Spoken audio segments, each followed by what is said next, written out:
Welcome, indie game dev adventurers, to the Indie Game Lunch Hour, the best dang game dev podcast on the planet. Today we're being joined by Omar Samir to talk about why passion beats spite in game development.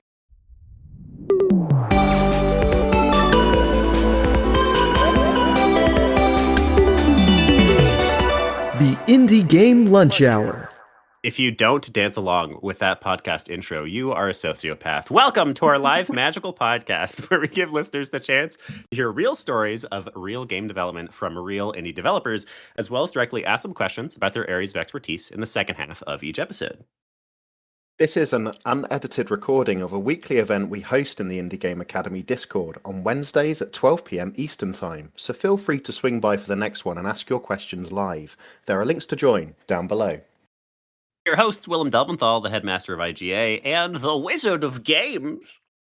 And Tim Wood, founder of Right Finder Headhunting and the Knight of Games Recruitment. And joining us today is Omar Samir, lead developer and self-described perfect man at Buffcore, to talk about why passion beats spite in game development. This episode sponsored by Raid Shadowlet. I'm just kidding. Welcome, everybody. What are you having for lunch today, Omar? Yo, it's like 7 p.m. now, so lunch is long past. But I just had a little instant ramen. You know, the classic, the reliable. Little instant. Did soy you crack an sauce. egg in there? Did you put some onion in? Just straight instant. It was instant. I put in some soy sauce, and I wanted to crack an egg in, but out of the 4 eggs that I cracked, only one of them was still good. 3 were bad and had to be thrown away. Luckily, I don't crack it directly in. I've learned my lesson a long time ago, so it's a good job you had some extra. Yeah. I have. I'm gonna reveal. Most of them are messed up. I'm gonna reveal a friend here, or a story here that maybe will turn all of you against me. Back in high school, so my parents have a sort of a farm. They have chickens, and for a while we had a rooster. And if anyone has ever owned roosters and chickens at the same time before, you know that your roosters will attempt to mate with said chickens, leading to fertilized eggs. So there was one day that I was making a cake for one of my high school classes. It was like some assignment. It's good. It's all good, Tim. It was an aside. I don't remember why we had to make a cake, but we had to make a cake. And I'm with a buddy, and I crack an egg open, and a 1-inch bloody fetus falls into the cake. And I, as my typical self, left it to the last second, so I had no time to go and buy more cake batter. So I just scooped the fetus out of and kept the ball rolling. So sorry. Yeah, that's what I'm having for lunch. Fetus cake. I've just taken like 50 psychic damage from that.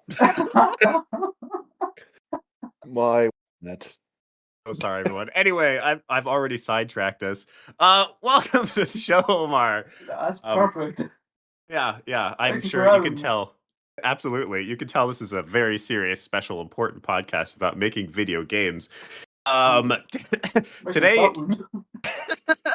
Today, I think the main topic of the episode is talking about how to be a perfect man. Oh no, I'm getting these mixed up. Why passion beats spite in game development.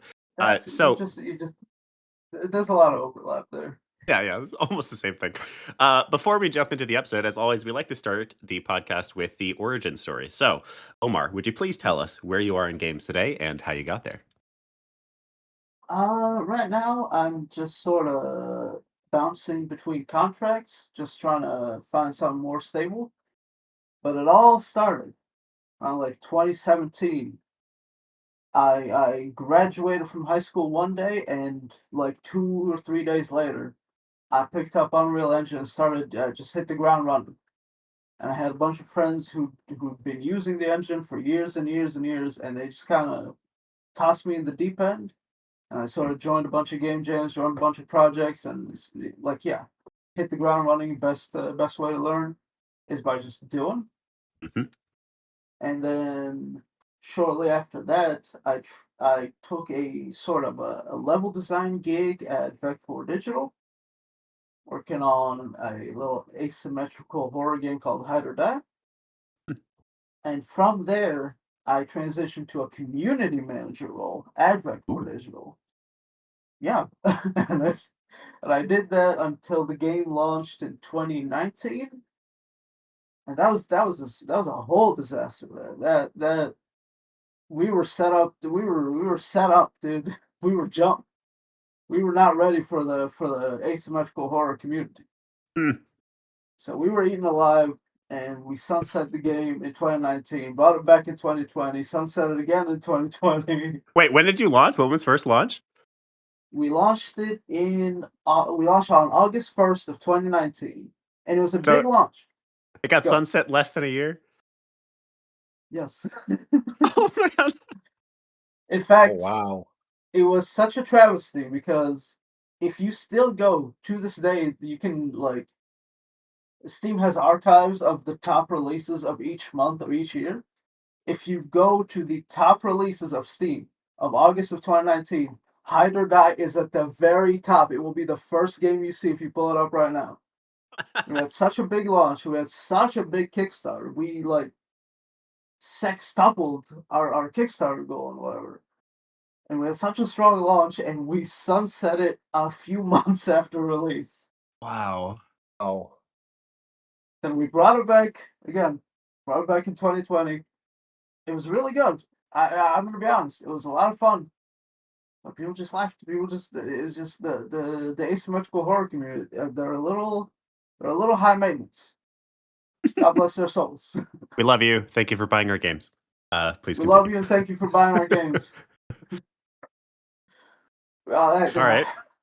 And how did And you then get we to where you are sunset. now then? Yeah. Obviously, during all that, I had a back burner project. I'm sure a lot of developers are familiar with just having a back burner project, a little hobby thing you work on. After the the the cataclysm in 2020, I sort of moved that up forward. That was Buff. Back then, it was just called Buff, nothing else. Until I built a nice little vertical slice, nice beautiful corner of the game, and I shopped it around to a bunch of publishers. I had an amazing pitch deck, a beautiful pitch deck. A pitch deck so beautiful that when I sent it around to publishers, Digerati Publishing came back to me. This was 2022 at this point. They came back to me within like 1 or 2 days after I sent it, and they were so happy with it. They were such big fans of the pitch. They were such big fans of the demo. I attached a playable demo. Had the Steam page there too. And we, within like a week, we'd signed a contract. Everything they sold, like Wow. everything they showed was really nice. And I'd spoken with the developers of the games they were showcasing, and they had only nice things to say about Digerati. So I signed with Digerati, I want to say late April. And within 2 days of me signing the contract, the CEO died. Oh my god. And I know That's it's awful. I'm so sorry for laughing. Oh my god. come on, man. It was That was just insane. genuinely fucking crazy. Can I swear on this? My bad. PG-13-ish. Yeah. That's where we try to It was stay. freaking crazy. Oh My my bad. I'm so god. sorry. I That's should have asked okay. first. Tell us more. But yeah, it was pretty rough. It was a pretty big shakeup, especially because like yeah, everything was moving so fast and we hit the ground running, and like yeah, everything kind of just slowed down a lot after that. And in the following months, like They I kept your was working contract full. though, right? They Like, did. They kept my yeah. contract and they honored my contract for the time being. Mm. Where like I was moving along full speed ahead, but the company, people were just leaving. They were just losing, dropping employees left and right. Till we kind of hit the reveal. By the time we actually revealed the game and that it had switched from just being called Buff to Super Buff HD, I want to say like 75% of the company was gone. Wow. And then sort of the debt took over. And I want to say during 2023, I want to say there was only like 2 or 3 people working at Digerati left, and they had pretty much no money. No one was getting like paid for anything. So for the year leading up to the game's release, there was pretty much zero marketing. There was just no money for it. Wow. It was, and I mean, I to an extent I understand. I forgive them for it. You can't expect someone to put in more than full-time hours and more than full-time effort for zero pay, especially when it's like a no stakes thing for them. They don't get a cut if the company, pops off, goes big. But yeah, for the year leading up to the release, there was no marketing, there's no money for it outside of, they put out a TikTok every couple of weeks, and it wasn't going great. Mm. And then 2 months before release, they put out a TikTok because all the TikToks they were making were like written as though I was making the TikToks, even though it was just like the marketing manager. And the one they put out 2 months before release was very strongly hinting and very strongly implying that I was going to kill myself. And obviously, they did not consult with me about this. They did not tell me about this. But they put that TikTok out and then went completely radio silent for the 2 months leading up to release. I know. Uh-huh. Which, And I then, mean, and then, and then what happened? it flopped. Oh my Look, God. I respect a good marketing stunt, but God. I don't. We're not trying to cross the Springfield Gorge here, man. We can play that a little safer, I feel. Wow. But thankfully, outside of the sort of financial shortcomings, critically the reception's been great. It's got like 96% on Steam. The people who like it, they swear up and down by it.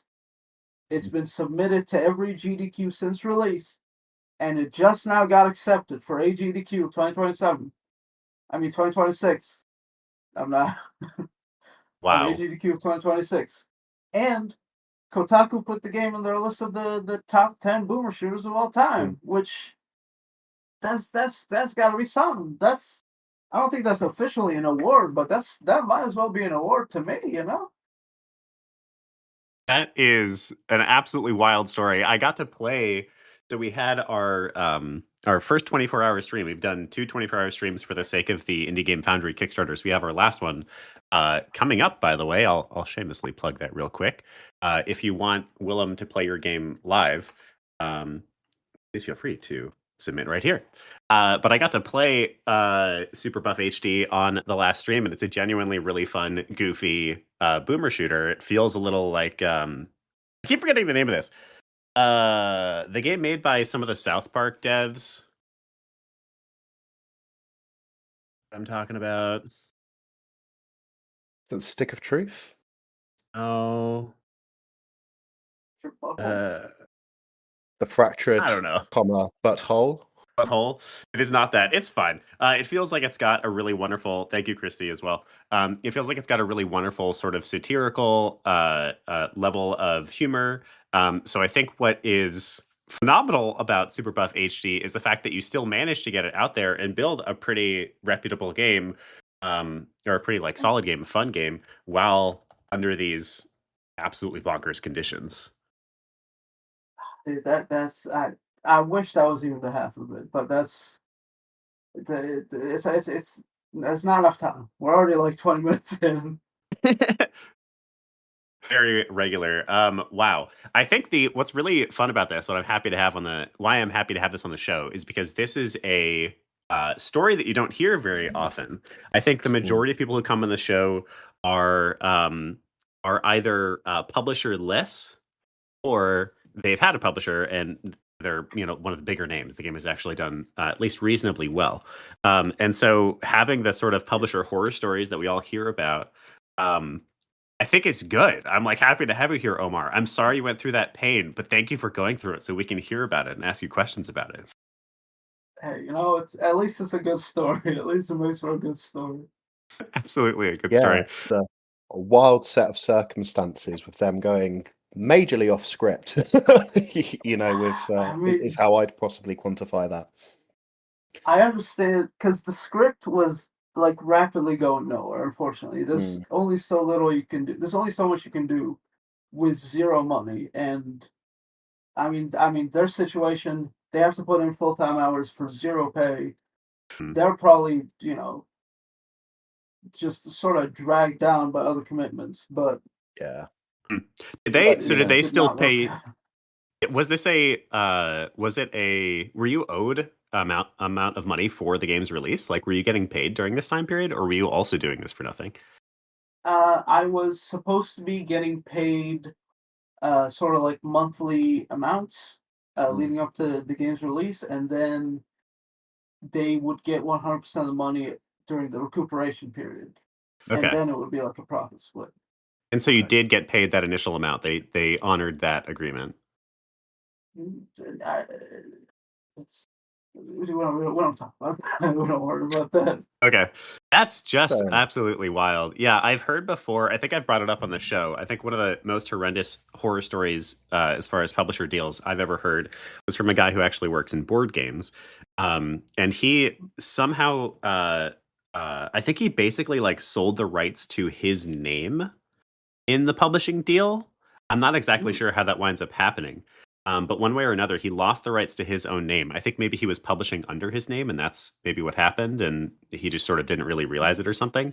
But he wound up, after this deal going so south, he wound up needing to legally change his name in order to, I know, in order to like continue to exist and make board games. So there are definitely some wild Wow. deals out there. I think for yours, Omar, probably like it couldn't have seen it coming that the CEO was going to pass 2 days after release, and that the money would completely 2 days after signing the deal, and that the money would completely disappear, or that they would do horrendous things like write posts about suicide, which is just like completely uncouth.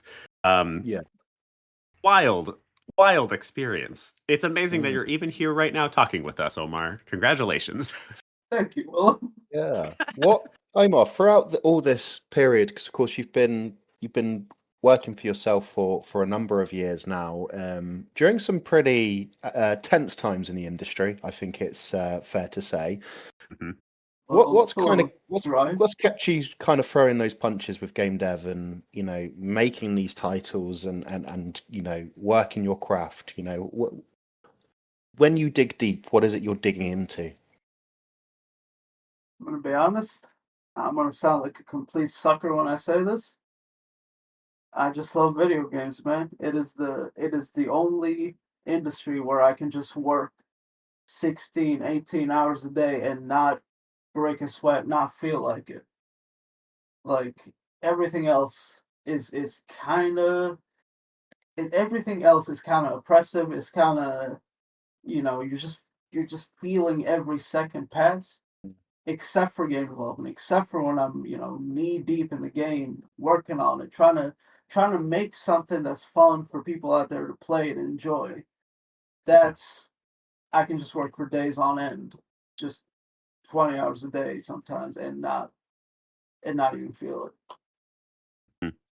Yeah, and I like how you look at that because, with my recruitment hat on, I would quantify that answer as you being very passionate about the games industry and about the products you're making for the people. But, there's another world where someone might keep going in games out of spite. They're like, well, there's all these layoffs happening and this, that, and the other, and I'm not going to leave. I'm going to do it no matter what. And it's the same kind of process, but it's the inherent motivations behind them that are very different. So I like the fact you've chosen the light path there rather than the dark Yeah. side. Well, the Jedi. dark side rears its head in sometimes. There are times where I feel like, oh, what they think I'm not gonna do it because it's hard. I'm still gonna do it. Yeah, Like the love in me will always win. The passion will always win. Mhm. That brings so It's the you gave us every time we do one of these episodes, everybody, we ask the guest for what they would like to talk about on the show, and we do a little bit of steering if it doesn't quite fit. But for the most part, our topics are created by our guests. So you gave us the topic, why passion beats spite in game development. I think we're seeing a little bit of the intro already, but I'd love to hear your introduction to that. Like, how would you walk us through? What did you mean by that? Why did you bring up that as a topic? Why did you want to talk about that? It's a very personal thing that I see in that every single game developer, like, yeah, you asked why I keep going in game development, why, what keeps me going, what keeps me in it. And I think every single game developer has a core drive, like has a core reason that drives them in this industry. And it's a rough industry. It's a wild west out here. There's no there's barely any rules, there's barely any regulations. It is crazy, and you will never hear the same two stories. You will never hear the same crazy story from two different devs, unless they worked on the same project, obviously. But I just when you're out there, when you're in the middle of it, when you're knee deep in it, you gotta be able to motivate yourself. You gotta be making the game that you want to see, the game that you want to play. And I feel like a lot of times I see devs that they know what they don't want to make, they know the games that they hate, they know the tropes that they dislike, and they're just in it to not make that. I feel like that's a very loose, that's a very loose vision. That's not a very strong direction to take something in. Mm. So this brings to mind, I think I said this in one of our previous 24-hour streams. Maybe I was talking with you, Omar. Forgive me if I'm repeating myself to you. The last company that I worked at, I have to be probably a little bit cautious about how I talk about it, but I was working on a life sim, and that life sim's main like guiding star, its North Star, was basically doing everything the Sims didn't do and avoiding doing all the things that the Sims did wrong. So Mm, you can see exactly what you're talking about. Its North Star was this like negative image. Its North Star was, well, we're not going to be the Sims, rather than we're going to be something. This is what we think we're going to be. This is the beautiful thing we're yeah, going to be. Instead, the objective was always about sort of just being different than the leading game in the genre. As a result, I think the game really struggled to have any sense of like core identity, and as a result, the game unfortunately wound up getting canceled towards launch. There's a bunch of reasons that happened, and I don't think it's only because of this guiding factor. Honestly, it was still a pretty cool game. But I do think that hurt us, not having this sort of like guiding principle and instead having like a guiding antagonism or something. Like yeah. we're going to do this because spite, actually, rather than because passion. Yeah, I like that you bring up the North Star sort of metaphor, because yeah, you have to pick your North Star. You can't pick a star and be like, all right, any star except for that one. Hmm. That's more stars than grains of sand, you know? Hmm. I think that's what the statistic says. Yeah. You gotta know what you're making and then build that. You gotta make that. I this is not the story of a game that I worked on, but are you I don't see pointing the finger guns. But have you guys heard or played Star Wars Jedi Survivor? Yes. Yes, Yeah. So I had to do a Well, little mental I know. Rolodex then of games I played There's a recently. lot of Star Wars games. It's like, which one's that? Yes. but like, yeah, I have a friend who worked on that game, and the stories that he says like about the vision, Mm. about Stig Asmussen's vision for the game was so strong. The Mm. whole game was made in 3 years. I Wow. think maybe even a little less than 3 years. And the game is huge, and the game is beautiful, Yeah. and it plays so well. But because the vision was so strong, it all just sort of fell into place, because you know where you put every building block that you're using. You know exactly where it's going to go. You know exactly when it's going to go there. Mm. It's that's and I think that scales like so well from indies to big AAAs, one of the biggest companies in the world, EA. It will just scale no matter what. Yeah. Probably with exceptions, only Sith deals in absolutes or whatever. But that's Yeah. So speaking of absolutes, I think we're all agreeing quite nicely that passion is generally better than spite whenever you're doing any kind of creative endeavor. But can spite ever be a valid fuel source for these endeavors? You know, is there a time Ooh. where it could be useful, or it could create something genuinely wonderful? And I know this is a subjective answer as well, coming from us all here, because we'll all have different opinions. But what would you say to that? Uh, Yeah, I mean, absolutely. Yeah, I think it was, I want to say like 2 years ago, I read Reggie Fils-Aimé's book, Disrupting the Game. Mm. And probably my main takeaway from that is every single thing in, business or games or marketing or whatever, he breaks down into the smallest individual components of what it is. So if say you hate a game mechanic, just like in your head, try to break down every single part of it until you find the parts that you do hate, and maybe take a game mechanic that you hate. For me, it's ads and boss fights. Little Mm. little enemies that sort of distract you from the flow of the boss fight. And you break down why you hate them, and you break down why they're there, like what the devs could possibly be trying to do with them. And once everything is back down, reduced to its core ingredient, I think you can rebuild it in a way that you love. That's interesting. I think so as a designer in particular, a huge part of my job is creating cohesive creative direction. So, getting us all to agree that we're heading towards this North Star and then adapting that as we get further along, the game's journey.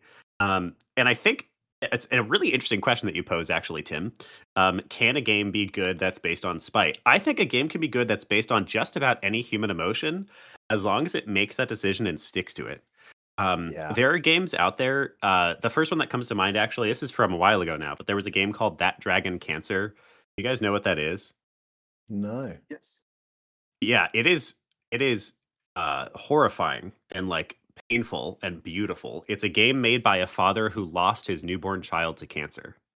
Oh And the gosh. entire game's purpose is to try to get the Mm. player to feel what this father is feeling. It basically was emotional. It was therapy for the dad when he was making it. He had a GDC talk that you can probably look up. Mm. And the game is horrendously painful. It is not a fun experience.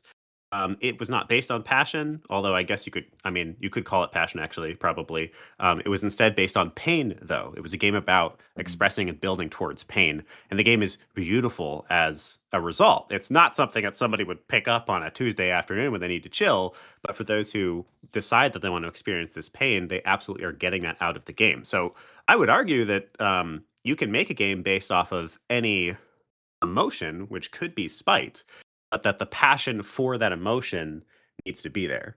The passion is Yeah. what uplifts it and turns it into something worth playing. The developer needs to feel whatever they're attempting to make the player feel.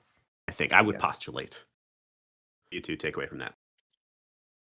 That's I, powerful. I think that's a very well put answer, mate. To be honest, I think it's the indecisiveness in, I guess, in any product that leads to it usually falling down, because it in a way it's trying to cater to everyone, and it then ends up catering to no one. So Mhm. yeah, good point, well made.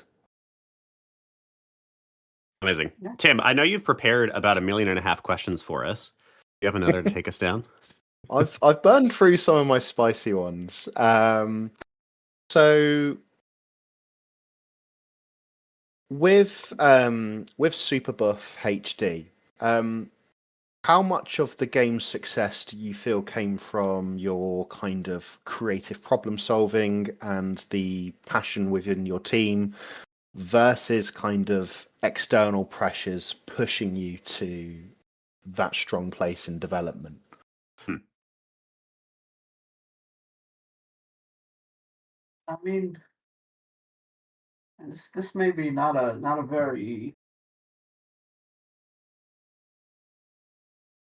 this might not be a very sort of like kind-hearted opinion, but I It's think spicy. Let's go. I think art is just never done. You just have to pick when to put the pencil down.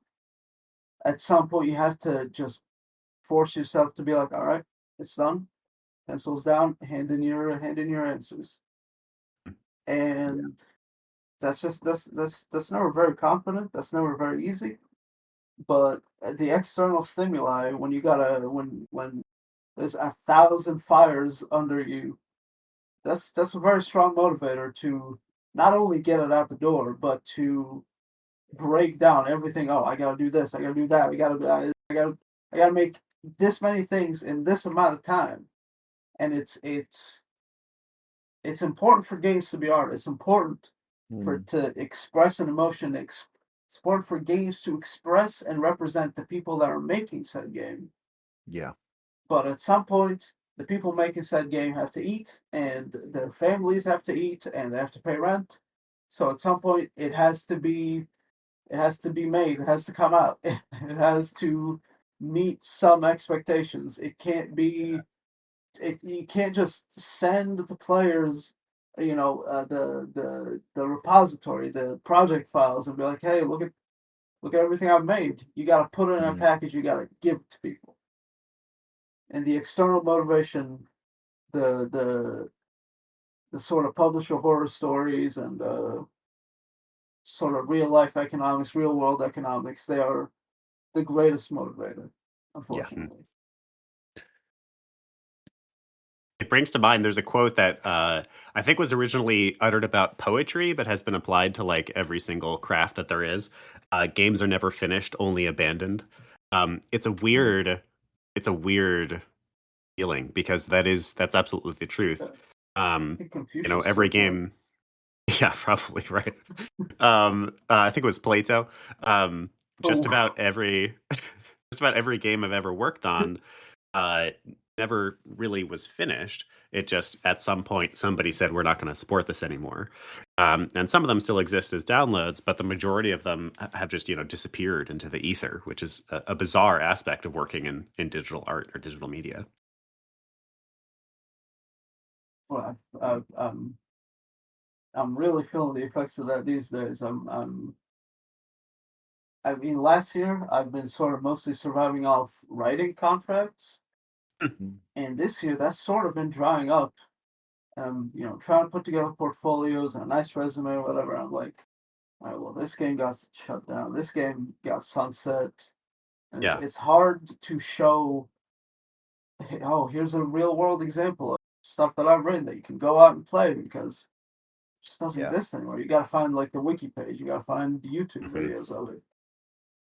Yeah, Yeah. That. I'm seeing that a lot in a lot of particularly writing portfolios. It's like, yeah, for the last 6 years I've been doing this. It's all under NDA and I can't show you any of it. But here's a project I started in my spare time just so I have some up-to-date evidential stuff that Mhm. I've done. And that is replicated across art and other disciplines where there's a finished product you got to look at the end, and it's weird. It's very strange at the moment. I was going to ask you, Tim. I'm glad that you commented on this because as a recruiter, I'm curious. Like, is this what you see for everybody? Is it because I feel like I have a similar experience. I'm able to point to Mm, stuff. Yes, they existed. I document well, which is a tip for everybody listening. Take lots of yeah, pictures, take lots of videos.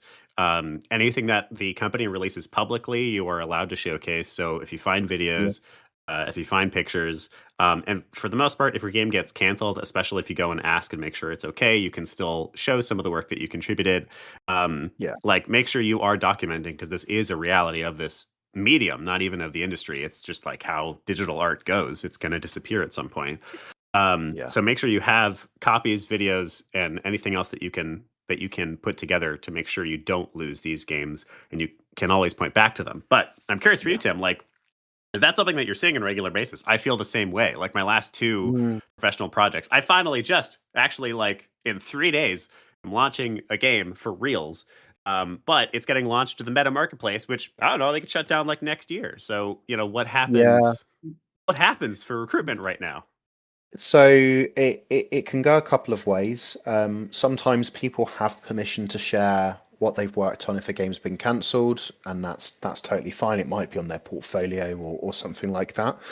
In some cases, if the entity that owns the kind of NDA rights and that kind of thing is still in existence, you can sometimes agree kind of hey, like I've got an interview with XYZ studio, and you can arrange like a one-to-one NDA or something with that company, so you can still share those resources.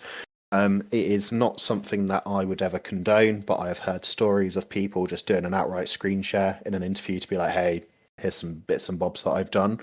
In most cases, a lot of people's ability and work has been judged on, right, here's some personal stuff that they've done recently.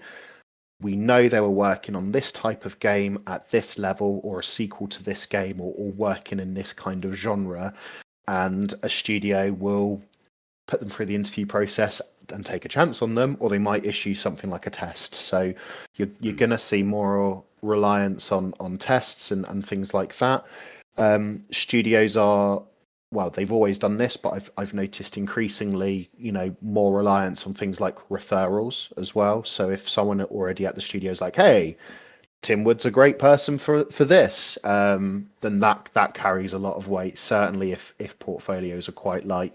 And for people listening who are in a position where they're looking for jobs, William's totally right. It's document everything as you do it. Something I advise anyone in any industry is that you should be updating your CV every 3 months or so with what you've been doing, delivering and achieving. Not only is that a great way to keep track of what you've done and remember it in your master CV file, but if the worst ever happens, you'll be immediately ready to enter the world of work again and, hunt for those jobs. So kind of I would advise people to just operate as if you are at risk. You have that belt and braces approach and you should be fine. But, companies will always ask for materials if they want to see more from you. I've had some people who've just outright created something new for that studio, even though it's not a test. They're like, hey, look, I know you need these kinds of dialogue examples, which I can't provide you. I've just written a scene using your IP. Here you go, kind of thing. So that can work quite well and is generally quite helpful to these studios as well. I operate as if you are at risk is like, I think, the most depressing statement that I've heard ever on this show. So thanks, Tim. Well, very welcome. It won't help, but like even I update my CV every 3 months and I run my own business. I'm not going to fire myself. But if they made recruitment agencies illegal, which, wrong argument, I guess. First they came for the recruiters. I've got options. Amazing. Well, so I want to make sure. It is such a tricky. It's one of the things that is like rough about this industry. It's wild. It's wild working in this space, and I'm a stubborn bastard about it. Like I will never leave games, despite the challenges. But there are undeniably challenges. We're seeing them. I don't think anybody is aloof to the fact that there are challenges in this space, and one of the biggest ones is actually finding paid work, and secondarily, like discoverability in general, whether you're working on your own project or for somebody else. Games fail so often because they simply don't pick up an audience, even though many of them are wonderful experiences. Now, I want to make sure that we get a little bit more, we juice you a little bit more before we get out of here, Omar. So I've got a follow-up question for you. The balance of passion versus spite is what I would love to hear about in your opinion. So, or maybe more accurately, we're talking about that external pressure, the sort of realities of making money from your games. I work with so many juniors and so many indies, and one of the biggest like problems, I don't know if it's necessarily a problem, but like maybe just characteristics of indies and juniors is the fact that they want to do it for the love. They want to do it for the passion. And anything that runs contrary to that desire winds up being looked down upon. So doing it for the business, doing it for the money is like incredibly important, but it doesn't have that same romantic indie, motivation that doing it for the passion does. So how do you balance the pragmatic, practical sides of game development, making money, doing your finances, hitting your deadlines, with doing it for passion? Because those two things are hard to balance. There's going to be days where you're just not passionate. Man, I'm trying to answer that myself every day. How am I supposed to answer this? I was hoping you had all the It's secrets. I don't have all the secrets. I'm still in the deep end. It's weird. It's hard. Like I can't network with people very well. It's anytime I talk to someone and I feel like, oh, maybe I'll get work out of this. It feels like I'm talking with someone to benefit myself, to monetarily benefit myself. Hmm. It feels illegitimate. It feels weird, and I don't like doing it. I it was yeah. I don't know if I have an answer here that can benefit the good people watching because I'm still trying to learn this. I wish I didn't have to do this for money, but I do. Hmm. And in fact, it's Egypt is not doing very good. This is the only thing that can, support my family, basically. But God, I try to stick to it, and it's hitting everyone a lot because there's a pressure. Everyone wants to make the game that they want to make, but there is this sort of pressure. Have you heard the term like friend slop for games like Lethal Company, Friend slop. Repo? Oh Yeah, yeah, I actually like just heard it for the first time the other like day. Yeah, yeah. What is these games define are friend like slop for the viewers real quick? friend slop. In my opinion, is a genre of games that is s- sort of leaning on like the lower budget side of things, where the game can be made in maybe a year or a couple years, and it has a heavy emphasis on multiplayer, like playing it with your friends, and it's very appealing to streamers. That's really the big part of it. It's got amazing streamer appeal, and the Mhm. games. I mean, any game you play with your friends is gonna be fun. You're just having a good time with your friends, Yeah. and Yeah, friend slop, as I've heard it defined, is like these sort of. I say this with all the love in the world, being a game developer myself. These sort of like crappier visual aesthetics, oftentimes like it sort of looks and feels lower budget, but it's a fun social experience. That's how I've heard yeah, friendslop defined. So like the Peaks, the Lethal Companies, etc., that are easier to make, are fun social engagement, and therefore publishers like love them right now because like, oh, they can make that in 6 months and make me $7 million like Lethal Company. Please, let's do it. Even though, of course, But ninety nine they're point nine kind of percent a of them symptom. also They're go a nowhere. symptom of where the industry is right now. Hmm. I was at a conference about a year ago, and there was a talk from a developer there that was like, "Look, we're looking for like a sub 500K investment, and we're looking for a shorter time frame and something that will succeed." And you know, the recipe of quote unquote friend slop, it just hits all the right notes to go to the money tree, shake it, and walk away, being able to pay your mortgage for the next year or two. So Right. I can totally see why they're running, but also I myself, I don't mind those types of games because I know for sure they're going to run on my PC. I think the they're games are also great. they're catering to the target market that don't maybe have the latest gaming PC or this, that, and Hmm. the other, and also have friends. I don't play them very much because I have like two friends that are online the same time zone as me in the evenings most of the time. So, you know, but it's certainly interesting to see how these markets have kind of evolved into what the smorgasbord of viable games has turned into. Yeah. I think it's interesting because Alec here has a funny definition of friend slop I would like to read. Alec says games that rely on players to make the fun through finding bugs. Genius, beautiful. Um, I don't have any problem with Friendslop. I love Peak. I played the hell out of that with my brothers. I really loved Lethal Company. I loved Phasmophobia. I don't have any problem with these game types. I think in some way they're actually indicative of the time period we're in emotionally as a species. Yeah. We're all tired and overworked, and like God, like there's just so much going on constantly to get our attention. And so to have something that's just like stupid and fun, it works great. You know, I don't have to think deeply. I don't have to have emotional feels. I just laugh when my brother falls down a cliff and screams, and then his voice cuts off. You know, like Yeah. great, perfect. Um, anyway, I want to make sure that we have some good time to close there. So, Omar, do you have anything else to give us in terms of finding that balance, or do you feel like I'm really not sure still? It's, I mean, just, I would say, I guess, work backwards.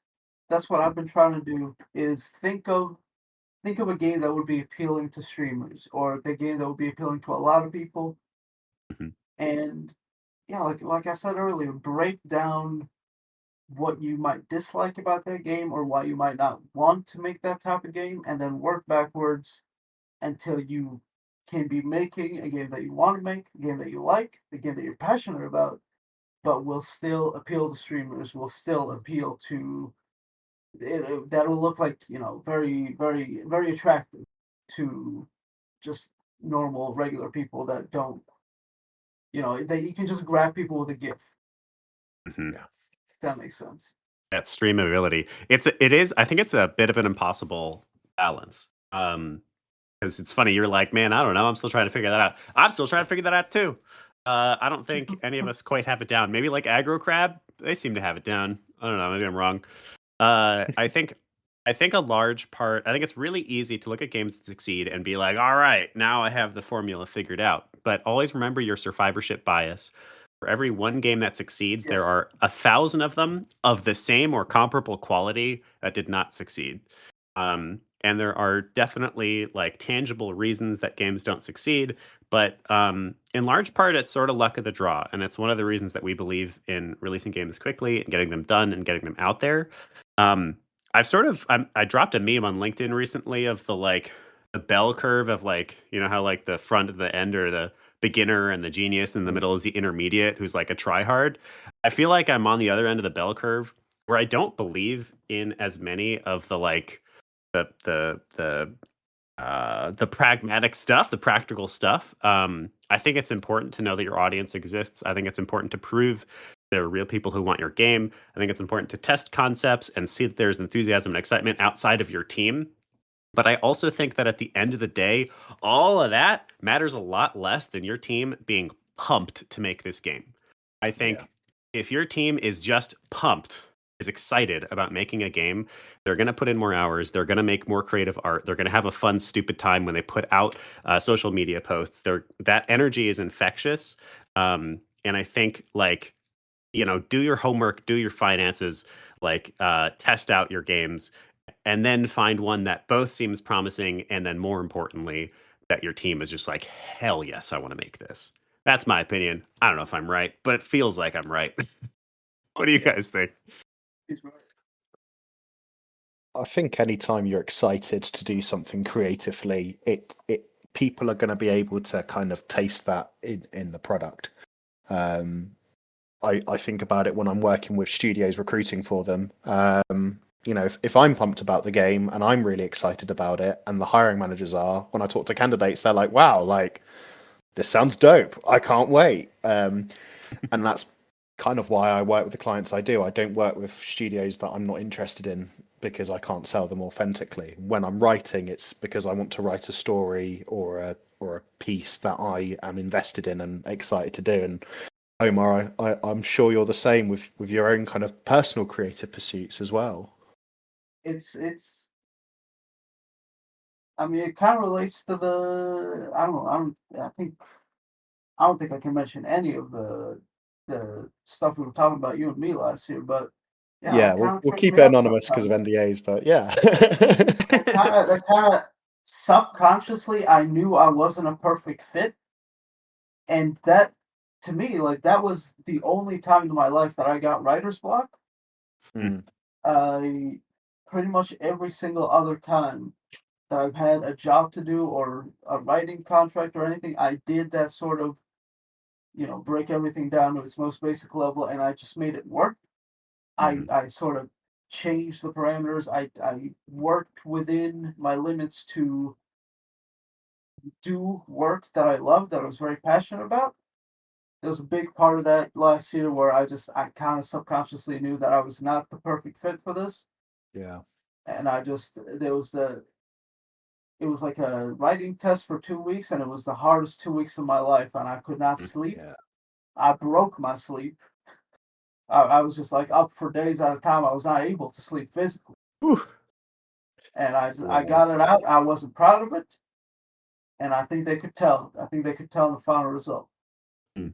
But even for a piece with writer's block and all of that, it was still pretty damn good, I have to say. So, Uh-huh. you know, take that with you. I know we can't Oh, talk thank about the you. specifics. We can catch up one to one after. But you know, as a Hey, I'm a down. baby writer myself, I was like, yeah, these some good words. I like the order that he's put them in. Hell I yeah. think maybe we do have to start wrapping up. So we're gonna do the outro here in just a moment. But last point I'll throw in there actually, and this is not at all an admonishment, Omar, but just a skill for everyone to practice, really. I think one of the things you also get better at is like finding the passion. Um, because I've worked on so many games. There's like, I'm working on a fashion game right now. There's no way that 12-year-old Willem would have been like, oh, I just really want to make a fashion game. Like that's the thing. But you know what? I have had a fantastic time making this game because I have found the parts of it that I connect with and that are exciting and passion building for myself. So I think that is its own skill, and I think it's just about like finding the parts of a project that you do care about and that you're excited to show people and excited to get them working on. I for instance like love UGC, so creating something that people get to express themselves in is fun, basically no matter what the project is. So there's going to be those aspects of game development that you yourself care about, and if you can find sort of the kernels, the DNA of those in your current projects will shine brighter as a result of you finding your own passion for it. All right, now that is going to wrap us up for the day. But before we go, we like to do two different things here, Omar. So first, Omar, do you have any extra credit that our listeners can do in the coming week or so to apply what they've learned here today? I do actually. I did think about this. I do want people to sort of exercise of taking a game mechanic or a trope or any sort of recurring thing they see in media that they hate, that they just despise, sort of turns their smile upside down, turns into a frown every time they see it. Try to break it down and make a positive version of it. Make a version of it that they like. Hmm. I For like that. example, I mentioned earlier, my example was ads in boss fights. And one of my favorite games of all time, one of my favorite games of all time, Doom Eternal, has ads in every single boss fight. But the entire game is built around enemies in such a way that they're kind of a treat, they're a delight. Nice. All right, so to repeat that, your task is to take a mechanic or trope that you typically dislike and reframe it in a way where you could like it. And if you're up for it, why not make that a post on LinkedIn or in the IGA Discord or on one of the other social channels and tag us in it so we can have a look at those ideas because I'm sure they'll be wonderful. I'm trying to think of mine. I am a because I think I've worked in educational games. I'm a stickler for good tutorials. So I'm trying to think like I hate tutorials that are too handholdy. So what is the positive version of a handholdy tutorial? Like maybe it's like a whole sim game about tutorials or something like that. That's the joke, that it never lets you leave. It's always teaching you new thing. All right. Where are we at now? All right. Yes, of course. Omar, before we say goodbye, we'd like to give you a chance here to drop any last words of wisdom or to plug anything you would like to plug. What you got? Uh, I mean, right now I'm just bouncing between projects. I've kind of laid the groundwork for a new game that I'm working on.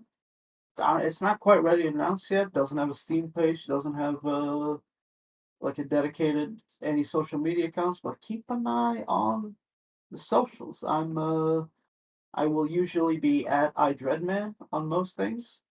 That is IDREDMAN, and that's where I conduct my business. That's where I do my best stuff. That's where I post stuff. Amazing. Any last words of wisdom for us? Yeah. Do eat the yellow snow. Actually, it's lemonade. It's lemonade snow. They Oh, got what? yellow clouds in the sky and they make lemonade snow. Do eat the yellow snow. I'm going to formally disagree with Omar's last words of wisdom, just to make sure it's on record. Follow. In a metaphorical sense. And Yeah, don't in make a fetus cakes. But do eat your fetus cakes, everyone. They're high in protein.